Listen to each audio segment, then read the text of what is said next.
तो हमें हॉलीडे ज़रूर करनी चाहिए, और बड़ी हॉलीडेज़ नहीं कर सकती, छोटी हॉलीडेज़ करनी चाहिए जिसमें आप 4-5 घंटे के लिए दोस्तों के साथ बैठे हैं और गप्पे मारते हैं। इसके अलावा एक चीज़ जिसको हम निगलेक्ट करते हैं और जिसका नबी करीम सल्लल्लाहु अलैहि वसल्लम ने बड़ा कहा है, वो है सिला रहमी।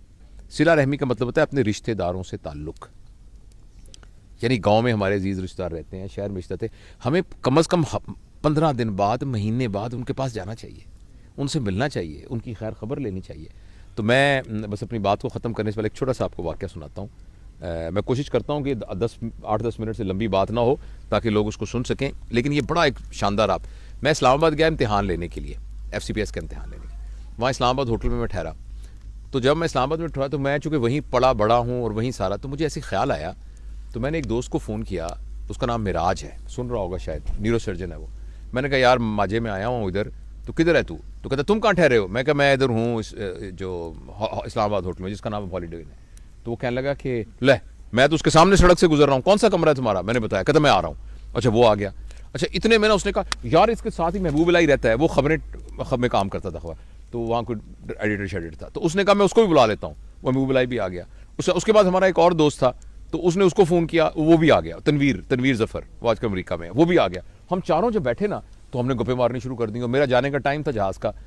तो अचानक मुझे कहने लगा यार बिल्कुल साथ वाजिद है, ये सारे मेरे स्कूल के क्लास फेलोज थे, एक न्यूरोसर्जन है, एक जर्नलिस्ट है बहुत बड़ा, और जो तीसरा था तनवीर, वो फॉरेन अफेयर्स में काम करता है आजकल न्यूयॉर्क में। तो वाजिद जो हम में से था ना, उसके वालिद साहब थे दर्जी थे, तो उसने वाजिद ने वही वाली काम शुरू कर लिया, और मेलोडी मार्केट के अंदर उसकी कपड़े की बहुत बड़ी दुकान थी, और दुकान के साथ ही उसका टेलरिंग का काम भी था।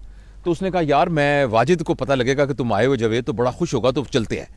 तो मैंने कहा चलते। तो मैंने नीचे सामान चेकआउट होने के लिए मैंने कहा साथ ही वॉक करके चलते हैं। हम वॉक करते करते करते वहाँ पहुँचे, तो बड़ी सी दुकान थी, तो वहाँ हम अंदर गए। तो उसने कहा कि एक लड़का निकला, तो मैंने कहा कि बेटा, उसने कहा महबूब इलाही ने, क्योंकि ज़रा मैं तो बहुत सालों से देखा ही था। तो वो कहने लगा कि वाजिद किधर है वाजिद साहब? तो उसने गौर से देख के कहने लगा आप अंकल कौन है? तो हमने कहा हम वाजिद के क्लास फेलो हैं सारे। कहने लगा अब्बू तो 2 साल हो गए, फौत हो गए। एकदम मैं तो शौक में हो गया, और महबूब इलाही रोने लग गया, ऐसे करके रोने लग गया। उसने कहा यार तू तो यहाँ नहीं रहता, मैं तो यहाँ साथ के मोहल्ले में रहता हूँ, और मुझे पता भी नहीं मेरा क्लास फेलो 2 साल हो गए, फौत हो गया। तो एकदम ना फिर मैंने उस बच्चे को गले लगाया, मैंने कहा बेटा तू हमें बिल्कुल नहीं जानता, हम तेरे चाचे हैं हम, और तेरे अब्बा के दोस्त थे। और बड़ा फिर बैठ के हमने फातिहा पढ़ी, और वापसी पे हम सब ने ये फैसला किया कि यार ज़िंदगी का क्या पता है, तो जब तक हम जिंदा हैं हमें अपने दोस्तों से, मिलने वालों से, ताल्लुक़ वालों से राब्ता नहीं मुनक़ता करना चाहिए, उनको मिलते रहना चाहिए। कई लोगों से हम इसलिए नहीं मिलते कि उनसे हमारे ख्यालात नहीं मिलते, या जी उनसे फलानी लड़ाई हो गई थी, फलानी हमारी शादी में वो नहीं आया था, फलानी। ये इतनी छोटी छोटी बातें हैं कि इनको दरगुजर करना चाहिए, और अपने प्यारों से, रिश्तेदारों से मिलना चाहिए, और लेजर टाइम। और जिस तरह हम देखें, ये अहमद साहब हैं जनाब, डॉक्टर अहमद साहब, और सारे हमारे पूरी फैमिली यहाँ बैठी हुई है, और हम इंजॉय कर रहे हैं इस लेजर टाइम को। Thank you.